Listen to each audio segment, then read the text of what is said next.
Water. Earth.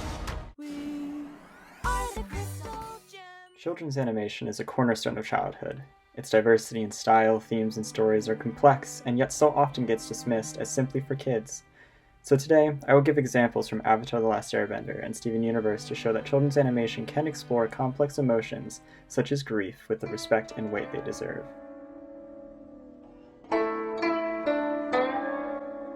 Avatar: The Last Airbender is, at its core, about war and how war causes loss.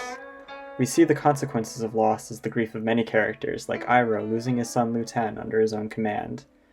But the most persistent loss we see is that of Katara and Sokka's mother in a Fire Nation raid when they were young, and Katara consistently reminds herself and us of what she has lost. The Fire Nation is ruthless. They killed my mother. These persistent reminders tell us just how deeply her mother's death affected her. In a time of war and taking on responsibilities of her mother, Katara's grief wasn't the linear 5 stages we normally think of. Katara's grief is non-linear and messy, and most prominently, we see her resentment of the Fire Nation for killing her mother. Don't? How dare you? You have no idea what this war has put me through. Me personally. The Fire Nation took my mother away from me.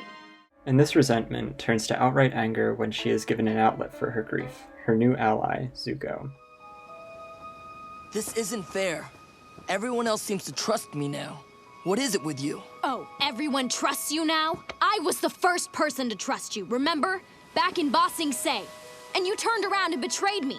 Betrayed all of us. What can I do to make it up to you? You really want to know? Maybe you could reconquer Ba Sing Se in the name of the Earth King. Or, I know, you could bring my mother back.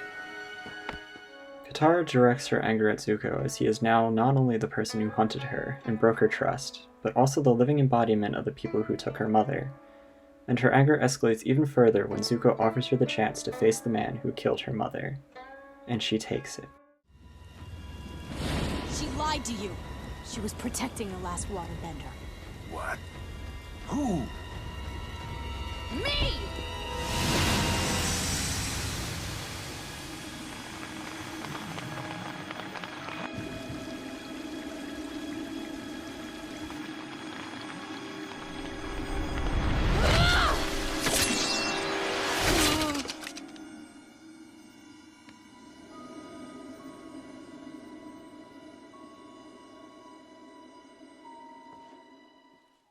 In the moment of her revenge, we see just how far grief can drive us, as Katara, the caring mother of her friends, prepares to kill her mother's murderer in cold blood.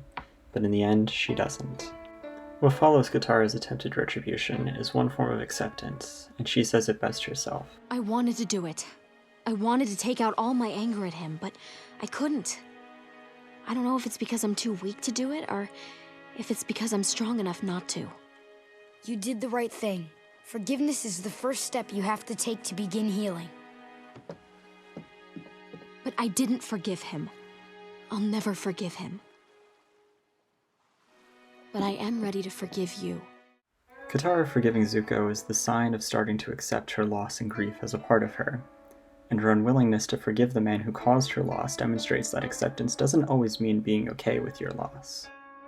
Katara's journey through her grief displays to the audience how arduous and lifelong grief truly is. But more importantly, Katara shows us that when we grieve and learn to live with the grief, it doesn't mean we have to compromise who we are or always forgive the source of our loss.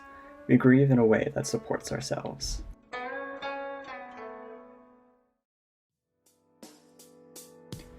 Avatar isn't the only show that showcases grief. Steven Universe gives us an emotion like grief, but it is characterized by the regret, the sadness, and the deep void left by never knowing the parent who was gone before you even got to meet them. Steven, we can't both exist.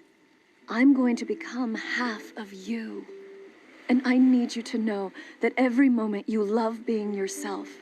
That's me, loving you and loving being you. Because you're going to be something extraordinary. You're going to be a human being. Hey, Rose! Take care of them, Stephen. Stephen's father and Gem Guardians primarily grieve the loss of Rose Quartz, Stephen's mother, and it is often done in front of Stephen. But Stephen never knew his mother, and this is what characterizes and separates his feelings of loss from Katara's and the rest of his family. I wish I could have met you. Then this place could make me sad, and I could cry healing tears, like you. Stephen's desire to know his mother is driven by how he doesn't know how to feel about this omnipresent force in his life. His grief is for the loss of what he never got to have, and we see in Season 2's Storm in the Room just how much this has affected him. We see Stephen experience the typical emotions of grief over the course of a few minutes while he conjures what he believes his mom to be like. Stephen gets to experience the things he's missed in his unusual adolescence. However, his denial doesn't last as we see him experience frustration, anger, and sadness when he remembers it isn't really her, and that he has inherited all of her mistakes, the grief of those she left behind, and the regret of never having gotten to know her. I know what you are! You're a liar! I thought you never wanted to hurt anyone, but you hurt everyone! How could you just leave Garnet and Amethyst and Pearl and Dad? They don't know what to do without you! Maybe they didn't matter to you as much as hiding from the mess you made! And that's why I'm here, isn't it? Did you make me just so you wouldn't have to deal with all your mistakes? Stephen's form of grief is hard to manage, as no one can relate to how he feels, but he does begin to accept his position when he realizes that those who love and support him will always be there. Stephen's emotions are unique to him, but many children have faced his circumstance. Stephen is shown to have longing, confusion surrounding his loss, and this shows children that what they are experiencing is legitimate.